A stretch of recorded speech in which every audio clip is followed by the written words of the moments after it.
छत्तीसगढ़ की तमाम बड़ी खबरों के साथ मैं हूं लीना। ये देखते हैं आज की सुर्खियां। छत्तीसगढ़ में मंत्रिपरिषद की हुई बैठक, जनहित में लिए गए कई अहम फैसले। प्रदेश में 2 अगस्त से खुलेंगे स्कूल कॉलेज, कैबिनेट की बैठक में लिया गया फैसला। ऑक्सीजन की कमी के चलते 7 बच्चों की मौत, रायपुर के जिला अस्पताल की घटना मचा हड़कंप। और टीका लगने के बाद 50 मवेशियों की मौत, मामला सीएम तक पहुंचा, जांच टीम गठित। अब देखते हैं खबर विस्तार से। मुख्यमंत्री भूपेश बघेल की अध्यक्षता में मंत्रिपरिषद की बैठक आयोजित की गई। बैठक में अनेक महत्वपूर्ण फैसले लिए गए। बैठक के दौरान लेमरू प्रोजेक्ट, प्रथम अनुपूरक बजट, गोधन न्याय योजना सहित कई अहम प्रस्तावों पर चर्चा हुई। इसके बाद कई बड़े फैसले लिए गए। छत्तीसगढ़ मंत्रिमंडल की इस बैठक में प्रथम अनुपूरक अनुमान, विधानसभा में उपस्थापन बाबत छत्तीसगढ़ विनियोग विधेयक 2021 का अनुमोदन किया गया। छत्तीसगढ़ गृह निर्माण मंडल की राज्य के विभिन्न जिलों में स्थित 58 कॉलोनियों को संबंधित क्षेत्रों में नगरीय निकायों को और रायपुर विकास प्राधिकरण अंतर्गत कमल विहार योजना के पूर्ण हो चुके सेक्टर को रायपुर नगर निगम को हस्तांतरित किए जाने का निर्णय लिया गया। नवा रायपुर छत्तीसगढ़ में विश्व स्तरीय शिक्षण संस्थान की स्थापना के लिए नवा रायपुर में 20 एकड़ भूमि स्कूल शिक्षा विभाग को निःशुल्क आवंटित किए जाने का निर्णय लिया गया। बैठक के बाद कृषि मंत्री रविंद्र चौबे ने मीडिया से बात करते हुए बताया कि लेमरू एलिफेंट रिजर्व का एरिया घटाने का प्रस्ताव खारिज कर दिया गया है। इस संबंध में 6 विधायकों ने 450 किलोमीटर का प्रस्ताव दिया था। इसके अलावा कई अन्य फैसले लिए गए, जिनकी जानकारी मंत्री रविंद्र चौबे ने दी। गृह निर्माण मंडल के पूरे छत्तीसगढ़ में लगभग 58 कॉलोनी ऐसे हैं जिसको गृह निर्माण मंडल ने और रायपुर विकास प्राधिकरण ने अलग अलग जगह बनाया हुआ है। बहुत सारे उसको नगर निगम क्षेत्र में हस्तांतरित करने का, नगर निगम को हस्तांतरित करने का निर्णय लिया गया। छत्तीसगढ़ में स्कूल खोलने का फैसला ले लिया गया है। मुख्यमंत्री भूपेश बघेल की अध्यक्षता में कैबिनेट की बैठक आयोजित की गई, जिसमें इस बात का निर्णय लिया गया कि छत्तीसगढ़ में 1 अगस्त के बाद स्कूल कॉलेज खुलेंगे। छत्तीसगढ़ के वरिष्ठ मंत्री रविंद्र चौबे ने इस संबंध में जानकारी देते हुए बताया कि प्रदेश में 10वीं और 12वीं की कक्षाओं के साथ साथ प्राथमिक विद्यालय भी खोले जाएंगे। वहीं नर्सिंग, मेडिकल, इंजीनियरिंग सहित तकनीकी कक्षाएं भी खोली जाएंगी। नर्सिंग मेडिकल तकनीकी क्लासेस 1 अगस्त के बाद यानी 2 अगस्त से खोले जाएंगे। 1 अगस्त रविवार होने की वजह से अगले दिन से ये क्लासेस खुलेंगी। 11वीं 12वीं को भी प्रारंभ करने का निर्णय लिया गया है, लेकिन बच्चों की संख्या को देखते हुए उसका गाइडलाइन तैयार किया जाएगा।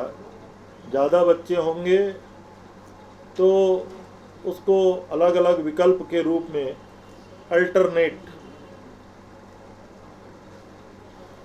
इसी प्रकार से प्राथमिक शालाओं के लिए ऐसे ग्राम या ग्राम पंचायत जहां कोरोना का संक्रमण 0 तक जा पहुंचा है, उसको प्रारंभ करने का स्थानीय स्तर पर निर्णय लेंगे। मंत्री रविंद्र चौबे ने बताया कि स्कूलों में बच्चों की संख्या को देखते हुए उसका गाइडलाइन तैयार किया जाएगा। बैठक में फैसला लिया गया है कि जिन स्कूलों में ज्यादा बच्चे होंगे वहां अल्टरनेट डे पर बच्चों को बुलाया जाएगा। छत्तीसगढ़ की राजधानी रायपुर के जिला अस्पताल में रात 8 बजे के बाद 3 बच्चों की मौत हो गई। इसके बाद परिजनों ने डॉक्टरों पर लापरवाही का आरोप लगाते हुए हंगामा कर दिया। वहीं अस्पताल में मौजूद एक मरीज के परिजनों ने दावा किया है कि 3 नहीं बल्कि 7 बच्चों की मौत हुई है। जिला अस्पताल रायपुर में एक के बाद एक हुई मौतों को लेकर हड़कंप मच गया है। एक मरीज के परिजन ने बताया कि मैंने अपनी आंखों से एक के बाद एक 7 बच्चों के शव ले जाते देखे हैं। परिजनों का आरोप था कि तबीयत बिगड़ने पर बच्चों को बिना ऑक्सीजन लगाए दूसरे अस्पताल में रेफर किया जा रहा था। एक अन्य बच्चे के पिता घनश्याम सिन्हा ने आरोप लगाया है कि उसके बच्चे की स्थिति बिगड़ने के बाद डॉक्टरों ने एक प्राइवेट अस्पताल ले जाने को कह दिया। बच्चे की स्थिति गंभीर थी, उसे ले जाने के लिए ऑक्सीजन सिलेंडर की जरूरत पड़ती, लेकिन नहीं दिया गया। वो लगातार अस्पताल प्रबंधन के लोगों से सिलेंडर की मांग करते रहे। इस दौरान भर्ती 2 और बच्चों की मौत हो गई और परिजनों का गुस्सा डॉक्टरों पर फूट पड़ा। हंगामे की सूचना पर पंडरी थाने में पुलिस भी पहुंच गई।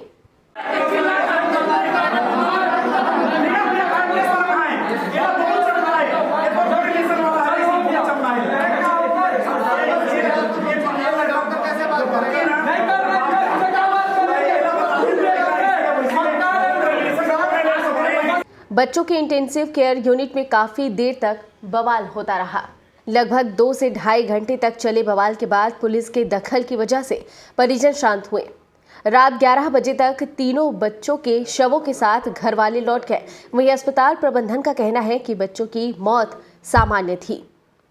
छत्तीसगढ़ के कोरबा जिले के पोड़ी उपपोड़ा विकास खंड अंतर्गत ग्राम पंचायत कोरबी में लगभग 50 मवेशियों की मौत हो गई है। बताया जा रहा है कि टीका लगने के बाद मवेशियों की मौत हुई है।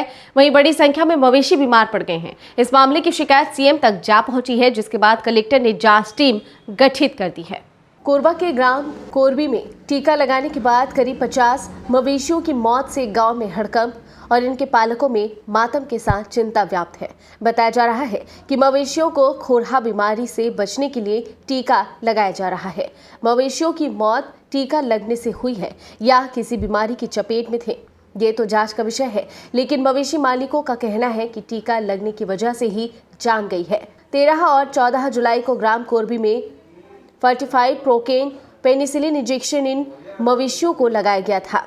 टीका लगने के कुछ घंटे बाद 5 किसानों के मवेशियों की जान चली गई, तो कुछ मवेशी मरने की कगार पर हैं।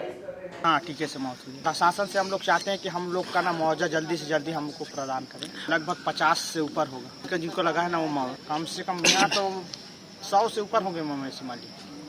सबको नहीं लगा है, मतलब टीका मवेशी मालिक हैं 22 हो गए। टीकाकरण की वजह से हुई। यह कोरबी केंद्र से लगा, उराव साहब डॉक्टर जो है वो लगा दिया। गांव की कम से कम करीबन 50 गाय हो गए, लेकिन मेरे खास बराबर मेरा मतलब 22 गाय पड़ा होगा। 22 गांव मर चुकी है अभी, और मरने की कगार में है। जो लोग मतलब अभी बीमार अवस्था, प्रशासन से ही चाहते हैं कि हमको कुछ मुआवजा दिलाने के वो लोग प्रावधान व्यवस्था करने की कोशिश करें। ये मौत हुई और डॉक्टर की लापरवाही समझते हैं हम। मंगलवार को लगा था, मैं तो टीकाकरण की वजह से होते गई। डॉक्टर तो यही बोलता है कि मतलब कि बीमार की वजह से, लेकिन हम लोग सोचते हैं कि टीका की वजह से होगा। पशु चिकित्सा से जुड़े लोग बताते हैं कि जो इंजेक्शन पशुपालक ग्रामीण ने दिखाया है वो टीका नहीं बल्कि हाई एंटीबायोटिक इंजेक्शन है।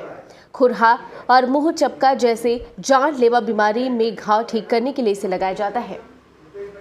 पशुओं के वजन के हिसाब से इंजेक्शन लगाने की मात्रा निर्धारित की जाती है। 40 लाख यूनिट वाला इंजेक्शन 3 से 4 क्विंटल वजनी मवेशियों को लगाया जाता है। जानकारों की माने तो ओवरडोज इंजेक्शन मौत की एक बड़ी वजह हो सकती है। बात ये भी सामने आ रही है कि मौके पर इंजेक्शन स्वयं पशु डॉक्टरों ने नहीं बल्कि उनके सहयोगी ने लगाया था। ये मामला तूल पकड़ने के बाद नेता प्रतिपक्ष धर्मलाल कौशिक ने मवेशियों के इलाज में लापरवाही का आरोप लगाया। उधर राज्य गौ सेवा आयोग के सदस्य प्रशांत मिश्रा ने बताया कि संज्ञान में आते ही पशु चिकित्सा विभाग कोरबा के उप संचालक एसपी सिंह से पूरे मामले की जानकारी लेते हुए उन्हें हर आवश्यक कदम उठाने और जांच के निर्देश दे दिए हैं।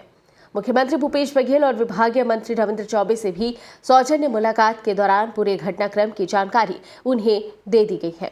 मंत्री रविंद्र चौबे के द्वारा इस संबंध में तत्कालीन तौर पर निर्देश जारी कर पूरे घटनाक्रम की जांच करने और मौत के सही कारणों का पता लगाने अधिकारियों को कहा गया है। इलाके के विधायक मोहित करकेट्टा ने यहां पहुंचकर वस्तु स्थिति की जानकारी ली। अभी ये टीकाकरण के बारे से जो मृत्यु के बारे से मुझे खबर मिला है, अब उसको जांच की विषय है ये कि वास्तविक में डॉक्टर की उसमें लापरवाही से कुछ हुआ है या फिर अपना कुछ उसमें और कुछ भी जंगल की बात है। इसको वहाँ का किसान और हमारे जो डॉक्टर की टीम जो आएगी, ये एक बार की जांच की विषय है। क्योंकि अभी जो निश्चित रूप से दुख की बात है, किसी का भी इस प्रकार से मवेशी या जानवर हो, ये नुकसान मृत्यु नहीं होना चाहिए। बहरहाल बड़ी संख्या में पशुओं की मौत के बाद कलेक्टर ने इसकी जांच के लिए टीम गठित कर दी है। वहीं पीड़ितों को मुआवजे की मांग भी उठने लगी है। कोरबा जिले में हुए 50 मवेशियों के मौत के मामले अब राजनीति तूल पकड़ते जा रहा है। नेता प्रतिपक्ष धर्मलाल कौशिक ने इस पर दोषियों पर कड़ी कार्रवाई और उचित मुआवजे की बात कही है। हालांकि कोरबा कलेक्टर रानू साहू ने इस पर 4 सदस्यीय जांच टीम गठित कर दिया है।